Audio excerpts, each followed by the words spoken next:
In this American English pronunciation video, we're going to go over the pronunciation of the ordinal numbers 1 through 10, first, second, third, and so on.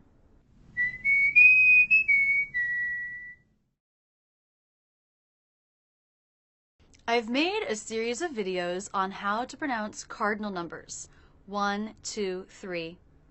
In this video, we'll go over ordinal numbers. First. It begins with the F consonant sound, where the bottom lip will come up and touch here, the bottom of the top front teeth. Then we have the vowel. The vowel gives some people trouble because they think there needs to be a vowel sound before an R consonant. But think of the vowel as the vowel version of the R sound. It's always written in IPA with the R consonant sound coming after it, but it's just one sound. Fur. The tongue draws back and up for this. Fur. Right up at the roof of the mouth, either touching the roof of the mouth on the sides or the bottom insides of the top teeth. So you want to go straight from the F sound to the R sound. Fur. A good way to test this is to make sure you're not doing a big jaw drop. That's a sign that you're trying to put in a different kind of vowel sound. Fur. Then we end with the ST consonant cluster. So the teeth come together, the tongue tip goes down. A trick here is rather than raising your tongue tip up for the T, you can leave the tip down, then push the part of the tongue just behind the tip to the roof of the mouth to cut off the air. To release the T and let the airflow continue, just pull the tongue back down. First. Let the teeth part a little bit for the air to release. First. The word second begins with the S consonant sound. Then the E as in bed vowel, so the jaw has to drop a good bit. Se. The next syllable is unstressed, so it will be fast. Second. Knd. We have the K consonant sound and the schwa N sound. So the N takes over the schwa. You don't need to worry about making it a separate sound. And finally, the D sound. Second. Third. This begins with the unvoiced TH sound, so the tongue tip must come through the teeth. Third. Then we have the vowel R consonant sounds, just like in the word first. Third. So don't let your jaw drop. Then a light D sound to finish. Third. And now we're at the point where they all end in an unvoiced TH until we get up to 21st. So fourth begins with the F consonant, just like first, where the bottom lip comes up and lightly touches the bottom of the top front teeth. You have two options for the vowel sound, either the aw as in law or the o as in no diphthong, which is what I use.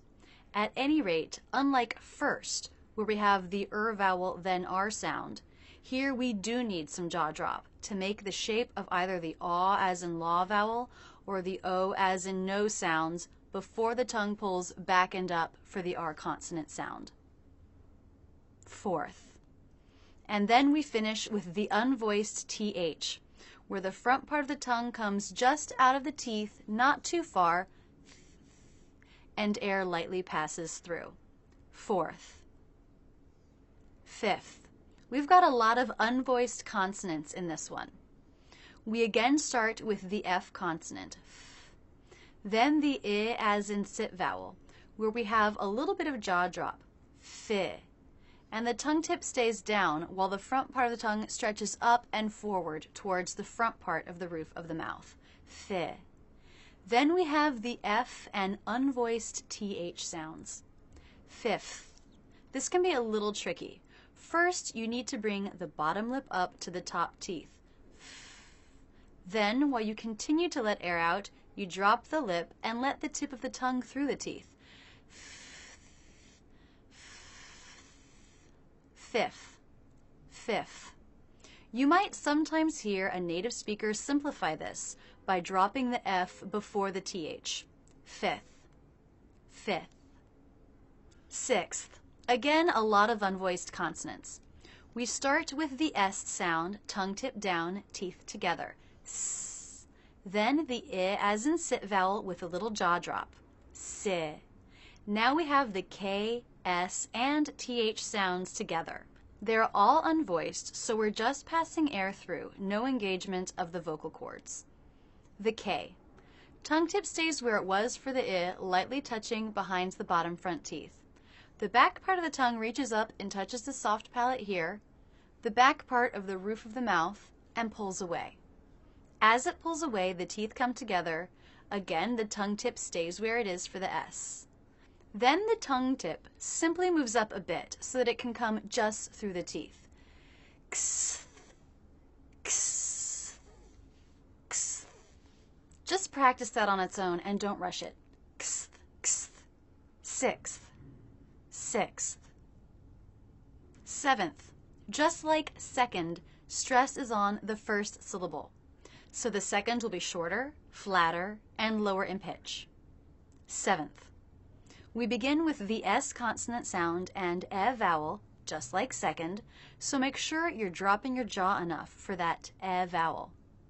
Then we have the V, which looks just like all these Fs we've been talking about, only it's voiced. So the vocal cords are engaged, making a sound. Sev, sev. Seventh. Then we have the schwa N sound, and the N takes over the schwa, so you don't need to worry about making it a separate sound. Vn, vn, vn. And finally, the unvoiced TH. Usually the tongue tip lifts to the roof of the mouth for the N, but a shortcut. You can actually bring the tip of the tongue just through the teeth and press the part just behind it to the roof of the mouth for the N, so not the tip.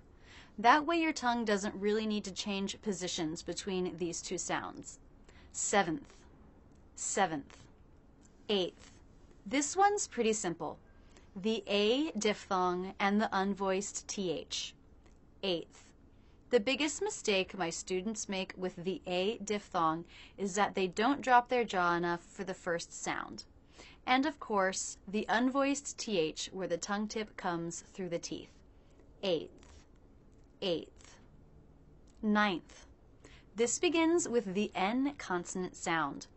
The flat top part of the tongue is up at the roof of the mouth. Then we have the I as in by diphthong. Again, a common issue is not to drop the jaw enough, so make sure you do. Nigh. Then for the second half of the diphthong, the tongue tip stays down while the front part of the tongue stretches up towards the front part of the roof of the mouth.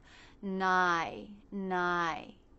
Then again, the N-TH sound, just as in seventh. Ninth, ninth. 10th. We start here with a true T sound. T, t, t. Tongue tip is at the roof of the mouth, teeth are together, the air is stopped. Then the tongue tip pulls down, the teeth part, and the air is released. Te, te. The E vowel, just as in second and seventh, we need jaw drop. Te, te. And then again the N-TH ending. 10th, 10th. So there you have it, ordinal numbers 1 through 10. We had a lot of consonant clusters, lots of ending TH to practice. I hope this helps. Practice your English. Make up a sentence that includes an ordinal number. Record yourself saying it and post it as a video response to this video on YouTube. I can't wait to watch. That's it, and thanks so much for using Rachel's English.